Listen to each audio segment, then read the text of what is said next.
En ce moment, ce mois-ci, on est rendu à 11 000, je me souviens, 11 ou 12 000, je me souviens plus exactement. Ton premier client, tu te rappelles-tu, ça a été combien de temps après avoir rejoint que tu l'as signé? Là, c'était un an, fait que c'est sûr que les prix ont vraiment changé, mais c'était comme un 500$ pour genre 20 vidéos. Par la suite, ça a escaladé tellement vite, là. Mais je faisais quand même 1200 par mois grâce à ça après, là. Là, tu commences à avoir tes premiers clients.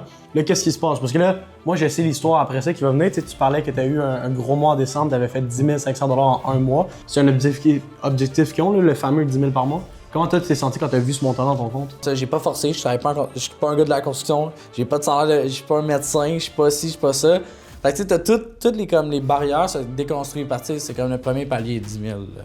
Mais j'ai travaillé même pas, je pourrais te dire, même pas 25 heures semaine. On est ici avec Hugo de Zenex Media. Yes, enchanté. Comment ça va aujourd'hui, Hugo? Ça va à peu près, ça va super bien. Nice. Fait que là, on est ici pour parler un peu de ton évolution à travers agencybuilder.ca. Toi, t'as rejoint quand exactement, à quelle date? Puis c'était quoi ton background à ce moment-là? Donc, j'ai rejoint le 1 an en 2023, décembre. Puis vrai, depuis ce temps-là, le parcours, on est vraiment parti de débutant, d'apprendre le montage, de plus en plus d'avoir même des clients, mais pour vrai, ça a été depuis peut-être 2 mois que là, on a mis x2 sur la production, sur comme le développement des affaires. Puis, mettons, avant qu'on passe ça, parce que je sais que tu as eu des très beaux mois là, un peu après, quand tu as rejoint à la base, t'avais-tu de l'expérience? Tu filmais-tu déjà? C'est quoi ton background un peu? Pour vrai, mon background, j'étais encore aux études. Je visais vraiment le chemin traditionnel. J'ai étudié en médias, mais tu sais, d'apprendre comment faire des émissions de journaux, des téléjournaux, d'apprendre comment faire de la radio, etc. Tu sais, oui, c'est nice, mais en même temps, on voit en ce moment les financements des autres affaires, des Radio-Canada et autres, ça fait faillite en ce moment. Puis quand j'ai vu l'annonce passer, c'est là que j'ai fait « OK, ça c'est des nouveaux médias, des nouvelles façons de faire les choses, puis ça, faut que j'embarque là-dedans parce que c'est le moment. » OK. Fait qu'à ce moment-là, t'avais-tu déjà une caméra? T'avais-tu déjà fait du montage ou rien partout? À ce moment-là, j'avais une caméra, mais je l'utilisais vraiment juste pour faire de la photo. OK. J'avais aucun prétexte pour commencer à y aller. Mon ordinateur, j'avais un ordinateur, mon gars, tu peux même pas aller genre sur Google, là, ça buguait, là. Fait que on commençait vraiment juste, j'avais une super bonne caméra, j'avais pas un bon ordi, j'avais presque pas d'expérience dans le domaine. Fait que tu te demandais une stratégie, c'est quoi toutes les affaires, je pouvais même pas te répondre, là. Fait que là, tu commences, t'as commencé avec le montage. À ce moment-là, fait que t'avais ta caméra pour toi-même, mais t'avais pas encore tu générais pas, mettons, des revenus de contrat, autant de vidéastes que de monteurs, right? J'étais comme, tout l'équipement que j'avais acheté, j'étais à 7000 de piastres de caméra, mais j'avais aucun revenu qui rentrait. Fait que là, tu commences, t'apprends le montage. Qu'est-ce qui se passe après ça? OK. Fait que j'apprends le montage, ça m'a ouvert quelques portes avec du monde. Mais à part la suite, de comprendre comment le montage se faisait, à part la suite, quand j'allais commencer à faire plus de tournage, parce que j'ai vraiment réussi à en vivre grâce au tournage parce que, c'est encore... Il n'y a pas beaucoup de vidéastes qui comprenaient vraiment la stratégie et le montage, comment ça se passait. Fait que ça me donnait vraiment une longueur d'avance de comprendre le processus en post-production. Fait que, c'est d'apprendre le montage. Après ça, j'avais mon montage, certains clients que je pouvais faire moi-même le montage. Ça permettait d'avoir des délais beaucoup plus courts qu'à d'autres agences qui avaient des grosses infrastructures. OK, nice. Fait que là, tu commences, ton premier client, tu te rappelles-tu, ça a été combien de temps après avoir rejoint que tu l'as signé? OK. Mon premier client, ça m'a pris, je pense, le processus après 3 mois, ça m'avait pris comme 3 mois à avoir mon premier client. Puis je pense que c'était un client comme... Là, c'était un an, fait que c'est sûr que les prix ont vraiment changé, mais c'était comme un 500$ pour genre 20 vidéos. C'était rien, mais tu sais, c'était le fait d'avoir le premier client, c'est le step symbolique. Mais tu sais, après, tu me dis aujourd'hui, Hugo fait 500 pour 500$ sur 20 vidéos. Non, là. Mais c'était juste, je pense, c'était de sentir que tu avais un fruit de tes efforts, tu voyais l'argent entrer dans ton compte, puis ça, c'était comme. Ça illumine tes yeux un peu. Là. Ben oui, c'est gratifiant, puis après, ça te pousse à aller chercher plus loin, ça te pousse à aller chercher d'autres clients, d'aller faire du outreach. Tu sais, par la suite, ça a escaladé tellement vite, là. J'ai eu ce premier client-là. Là, ce client-là, il avait une autre business. Après ça, OK, un petit portfolio. Là, après ça, j'ai rencontré d'autres gens de d'autres agences. J'ai fini par la suite, en même pas 1 mois après, à travailler avec quelqu'un. Puis on faisait le 5e plus gros groupe de concessionnaires au Québec. Puis après ça, je faisais peut-être pas encore très beaucoup, mais tu sais, pour être assistant de tournage, puis tu sais, comme monteur on the side, mais je faisais quand même 1200 par mois grâce à ça après, là. Ouais.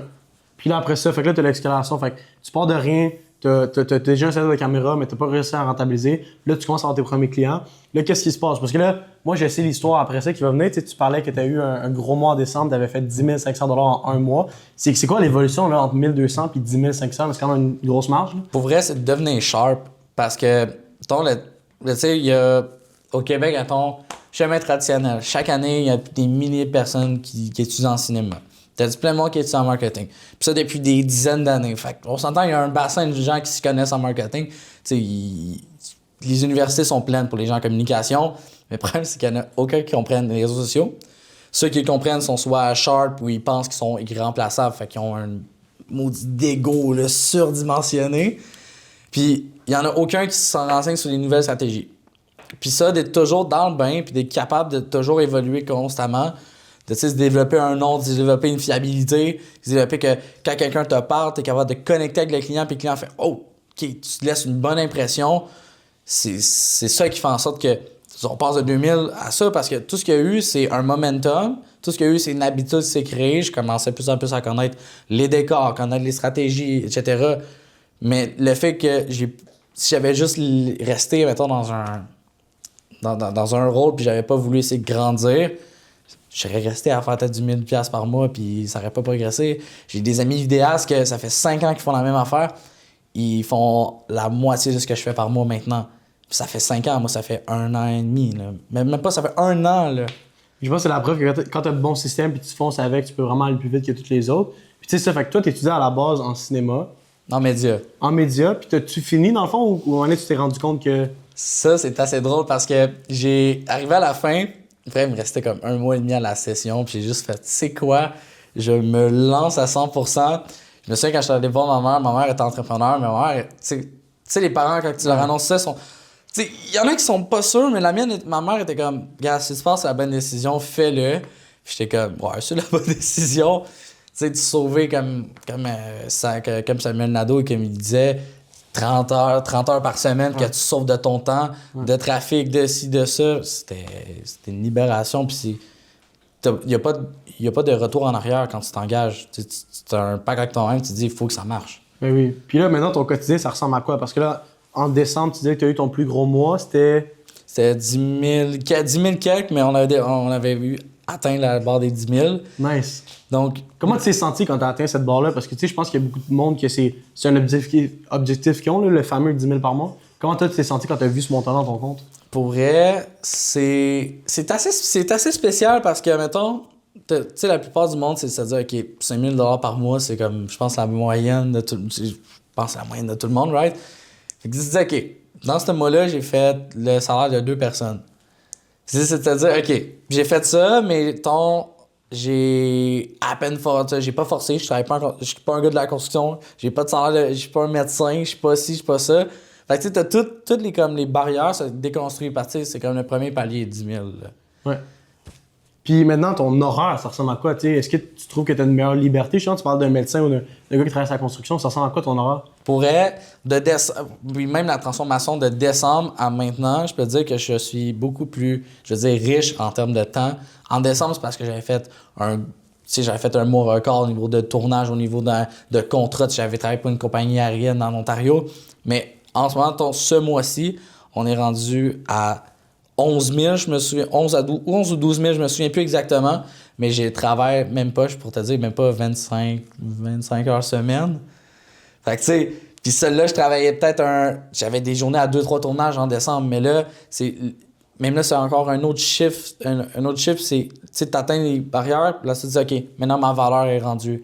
Tu sais, je vaux 10 000 $ par mois. Comment je peux optimiser? On optimise. Puis continue à monter justement. Puis tu sais, je pense qu'il y a beaucoup de gens au Québec, tu parles de tes amis vidéastes qui font la même chose depuis 5 ans puis qui font la moitié de tes revenus. Qu'est-ce que tu dirais à quelqu'un qui regarde ça puis qui pense que c'est une industrie trop saturée au Québec puis qu'il n'y en a plus de clients dans... Ça, c'est une bonne affaire. Tu sais, pendant un bout, je pensais que c'était saturé. Mais ça, ce qu'il y a l'affaire, c'est que faut juste aller chercher les clients. Tu sais, il y a beaucoup de gens que... Il y a beaucoup de compagnies que je vois en ce moment qui sont en train de faire des records au niveau des entreprises qui vont chercher. Puis je me dis, au Québec, on a plus de, je pense, 10 500 entreprises. Je pense que j'avais regardé ça l'autre jour. Puis tu checkes le nombre d'agences, tu checkes le nombre de personnes. Il y a de la place pour tout le monde. Là. N'importe qui est capable de comprendre les réseaux sociaux de la bonne façon, de pouvoir appliquer des concepts marketing essentiels pour une stratégie va avoir sa place. Parce qu'il y a plein de gens, il y a plein d'agences qui savent même pas ce qu'ils font, puis qui sont en train de péter des mois records. Donc, si tu es quelqu'un de passionné, qui est prêt à tout donner les efforts, pour vrai, ça vaut la peine de se lancer, puis juste au moins d'essayer, parce que ça peut t'apporter de la liberté financière, une liberté créative. Je pense que c'est quand tu comprends aussi, puis tu me diras qu'est-ce que t'en penses, mais que chaque domaine, chaque ville, littéralement, peut devenir un nouveau marché, ou est-ce que tu peux te spécialiser dans un domaine, construction, restauration, immobilier, ou encore tu peux te spécialiser dans un quartier, dans une ville, puis que littéralement toutes les entreprises que tu vois sur ta rue pourraient devenir un client potentiel. Là. Pourrait, oui, c'est comme, en tant que tel, n'importe quelle industrie a des enjeux, que ce soit recrutement, que ce soit pour juste montrer des projets, avoir une présence, X, Y, Z. Fait t'as totalement raison. N'importe quelle industrie peut en bénéficier. Il faut juste savoir comment packager l'offre, puis savoir comment l'apporter, cette offre-là, puis comment faire en sorte que tu aies un système qui est mesurable et quantifiable, que tu peux après ça apporter des résultats concrets. Fait que Hugo, en terminant, est-ce que agencybuilder.ca a valu l'investissement? Pour vrai, oui, ça a changé la game. Ça a changé la game. Nice. Puis, ce serait quoi ton message, mettons, peut-être une ligne ou un conseil que tu aurais pour quelqu'un en terminant qui peut-être qui se reconnaît dans le vidéaste, qui a fait 5 ans, qui fait la même chose, qui te voit un gars comme toi, ça fait, t'as juste 1 an d'expérience, puis tu as réussi à atteindre des niveaux comme ça. Ce serait quoi le conseil que tu pourrais lui donner? Pour vrai, c'est de laisser l'ego de côté, de se dire comment que les choses peuvent changer pour le mieux, puis de pas arrêter de penser que t'es un artiste, t'es né pour un petit pain, que ah oui, les autres vont m'apporter des opportunités. Regarde, t'as une valeur, prends cette valeur-là en compte, investis en toi, puis ça peut juste aller mieux. Amen, je suis d'accord avec ça. Fait que bref, c'est quoi la vidéo en ce moment, puis que l'histoire de Hugo t'a touché, ben écoute, il y a de la place encore là, pour rejoindre agencybuilder.ca. Tu vas voir juste en bas de la description de cette petite vidéo YouTube-là, il y a un lien, c'est pour booker un rendez-vous directement soit avec moi ou avec un des membres de mon équipe, puis on va pouvoir t'expliquer un peu c'est quoi le plan de match, puis de voir si c'est quelque chose qui pourrait t'intéresser. Fait que juste à réserver ton appel juste ici, puis qui sait, peut-être que tu pourrais être la prochaine personne comme Hugo à donner ton témoignage là, de qu'est-ce que Agency Builder a fait dans ta vie.